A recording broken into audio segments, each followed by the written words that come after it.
আমাদের মুখে উপস্থিত হয়েছেন আমাদের শ্রদ্ধেয় মহাসচিব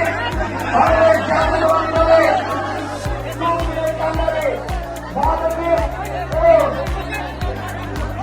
এনডিওতে মন্ত্রণালয়ের মাননীয় মন্ত্রী জনাব মির্জা ফখরুল ইসলাম আলমগীর আমরা আমাদের প্রিয় মহাসচিব এবং মাননীয় মন্ত্রীকে আসন